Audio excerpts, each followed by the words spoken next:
O Senhor esteja convosco. Proclamação do Evangelho de Jesus Cristo, segundo Lucas. Glória a vós, Senhor. Naquele tempo, Jesus atravessava cidades e povoados, ensinando e prosseguindo o caminho para Jerusalém. Alguém lhe perguntou: Senhor, é verdade que são poucos os que se salvam? Jesus respondeu: Fazei todo esforço possível para entrar pela porta estreita, porque eu vos digo que muitos tentarão entrar e não conseguirão. Uma vez que o dono da casa se levantar e fechar a porta a vós do lado de fora, começareis a bater, dizendo: Senhor, abre-nos a porta. Ele responderá: Não sei de onde sois. Então começareis a dizer: Nós comemos e bebemos diante de ti, e tu ensinaste em nossas praças. Ele, porém, responderá: Não sei de onde sois. Afastai-vos de mim, todos vós que praticais a injustiça. Ali haverá choro e ranger de dentes, quando virdes Abraão, Isaque e Jacó, junto com todos os profetas no reino de Deus, e vós, porém, sendo lançados fora. Virão homens do Oriente e do Ocidente, do Norte e do Sul, e tomarão lugar à mesa no reino de Deus. E assim, há últimos que serão primeiros, e primeiros que serão últimos. Palavra da salvação.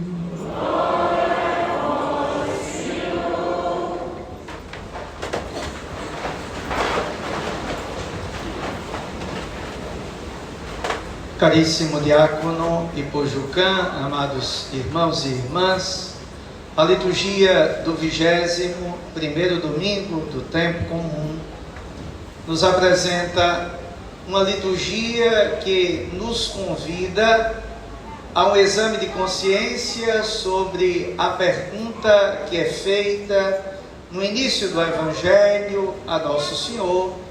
Pergunta essa que não tem uma pessoa específica que pergunta, porque o evangelista crê que essa é a pergunta que todos nós, muitas e muitas vezes na vida, nos fazemos: Senhor, é verdade que são poucos os que se salvam? Essa é a pergunta. E é interessante que Nosso Senhor não responde. Nosso Senhor dá como resposta uma história que ele conta, uma parábola. Mas ele não deixa a coisa amarrada como a pergunta sugere e como a justiça humana desejaria. E não por acaso estamos no Evangelho de São Lucas, o Evangelho que estamos refletindo durante todo o ano, é um Evangelho que tem como princípio a salvação. Mas a salvação é apresentada aos homens através da misericórdia de Deus. Por isso, é importante voltar à pergunta e compreender que a salvação não é uma questão de quantidade. Quantos vão ser salvos? Muitos ou poucos? Não é tampouco uma questão numérica, porque nós não somos números para Deus, somos pessoas. Nem tampouco é uma questão casuística, ou tampouco religiosa, ou tampouco matemática. E por que esse entendimento logo de início? Porque haviam várias concepções com relação à salvação. Algumas concepções não bíblicas, mas que as pessoas da Bíblia bebem, concepções israelitas do judaísmo religioso e justamente aquela que é a novidade da boa notícia trazida por Nosso Senhor. Se fôssemos fazer uma análise histórica, também geográfica e também literal do texto, nós poderíamos esfacelar a homilia em várias e teríamos várias conotações. Mas a gente precisa focar no essencial. E é isso que Nosso Senhor deseja do Evangelho de hoje. Então, só para a gente ter ideia, a primeira imagem que estava muito presente no Antigo Testamento era de uma condenação eterna. A imagem da mansão dos mortos. Morreu, acabou. Mansão dos mortos, Geena. Que se fôssemos analisar numa visão histórica e geográfica, a Geena é o lixão de Jerusalém. Então, para ver que a gente não pode também fantasiar demais o texto. A gente precisa ir naquilo que é o mais importante. Segundo ponto, a concepção muito usada por nós ainda hoje. É errônea, mas tem gente que usa. Qual é? Fez aqui, aqui pagou. Isso não é uma concepção cristã. Isso é uma concepção antiga e que não tem nada a ver com salvação. Uma terceira visão, poderíamos colocar aquela apocalíptica do medo, do espanto, que muitas vezes também fomentamos para tentar atrair pessoas. Sobretudo algumas seitas hoje que pregam mais o inferno do que o céu para atrair pessoas pelo medo. Isso também não é concepção de salvação. Qual é a salvação que Nosso Senhor veio nos oferecer? É uma salvação que é Ele mesmo. A entrada, o ingresso no reino dos céus passa necessariamente por Ele. Ele é o Salvador. E vejam, se Ele é o Salvador, e Ele foi perguntado, quantos são aqueles que se salvam? Se são muitos ou poucos? E Ele não respondeu, Ele, o Salvador, não disse, quem é você para estar dizendo? Quem é você para estar nessa arrogância religiosa de querer classificar quem vai e quem não vai? Cuidado. Nosso Senhor não partiu desse pressuposto. Depois, ainda no texto, a gente poderia analisar que tem dois versículos que parecem contraditórios, mas não são. O versículo 24 e o versículo 29. O 24 diz, porque eu vos digo que muitos tentarão entrar e não conseguirão. Mas não diz quantos. Lá embaixo, no versículo 29, virão homens do Oriente e do Ocidente, do Norte e do Sul, e tomarão lugar à mesa no reino de Deus. No versículo 24, parece que a coisa está bem apertada. No versículo 29, parece que a coisa está mais aberta. Isso aqui é uma concepção típica da nossa justiça, da nossa leitura, da nossa interpretação. E qual é a resposta desse domingo? Senhor, é verdade que são poucos os que se salvam? Nosso Senhor não responde, porque a salvação, amados irmãos e irmãs, é graça de Deus.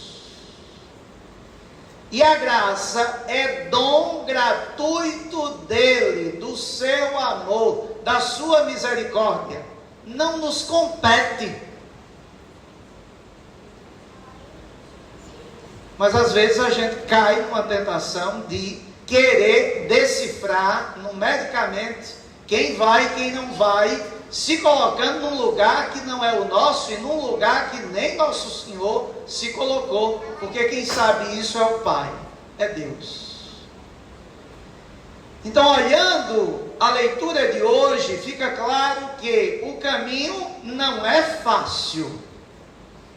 E isso está claro em todo o Evangelho. Mas porque o caminho é difícil, a gente não pode querer classificar quem vai e quem não vai. Quantos são ou quantos não são.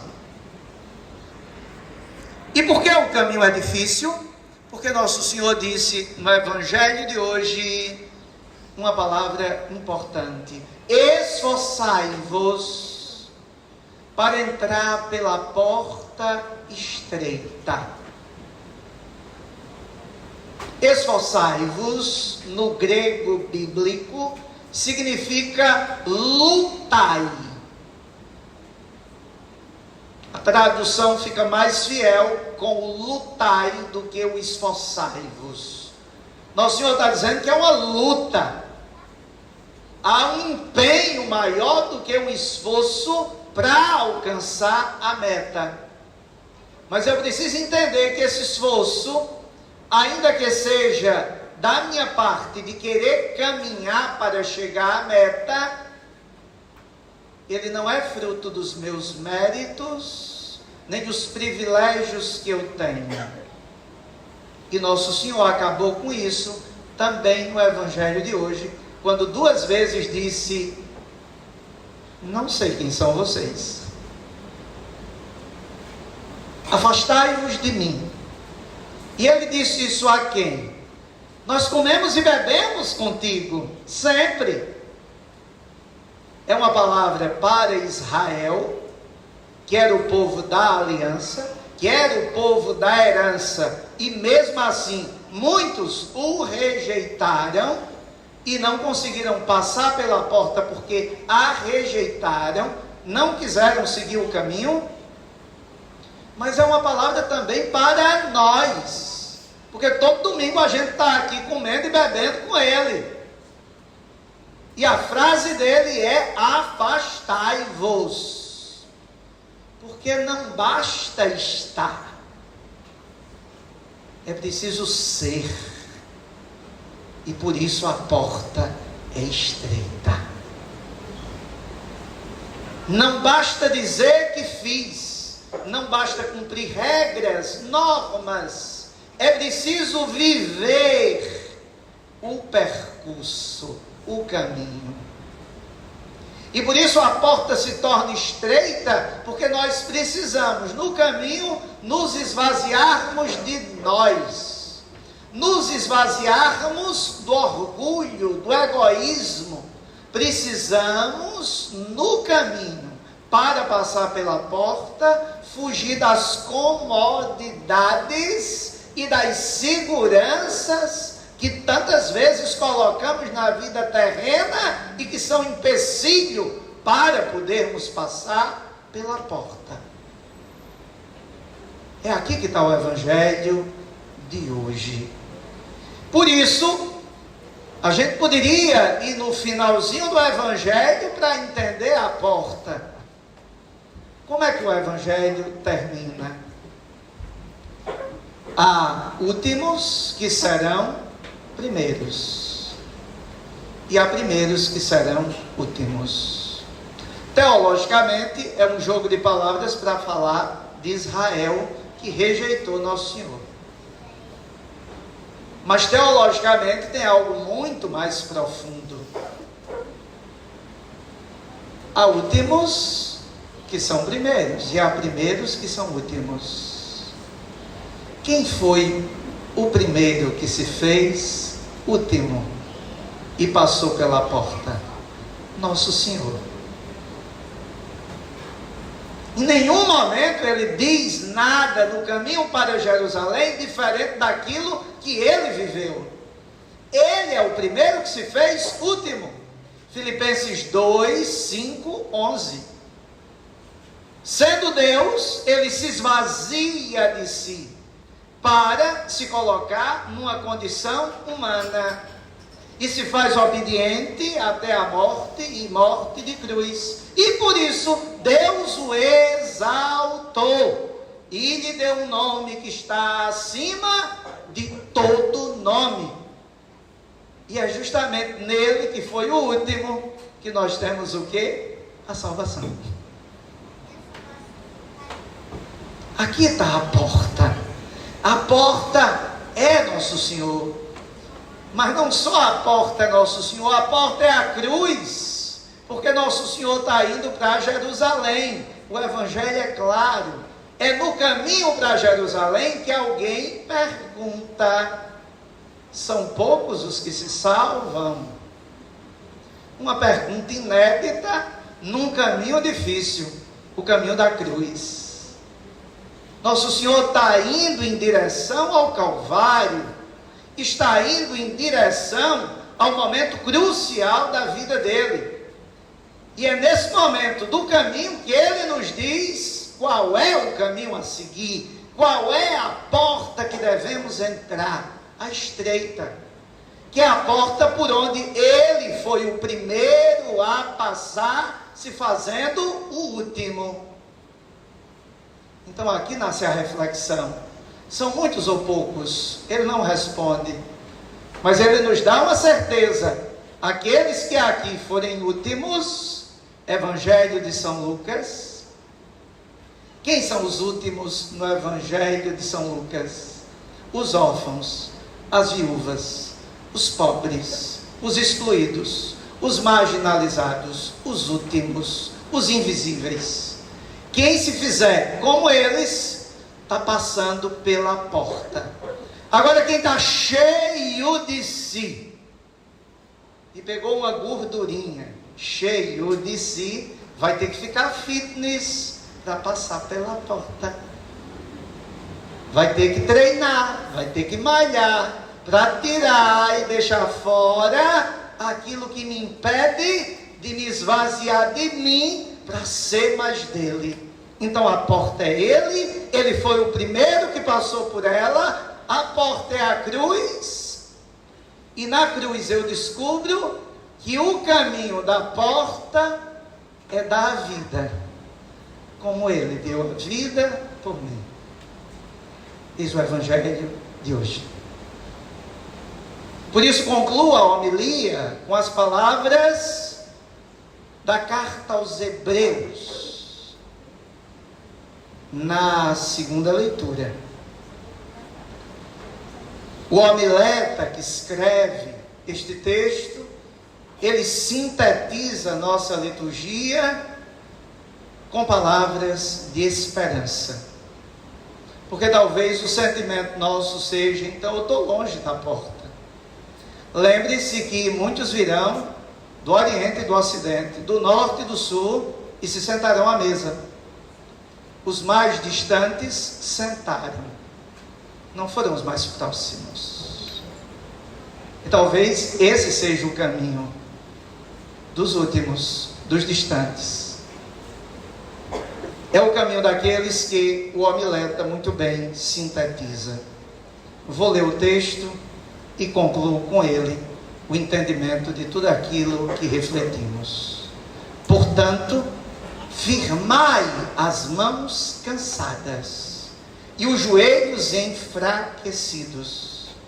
Acertai os passos dos vossos pés, para que não se extravie o que é manco, mas antes seja curado.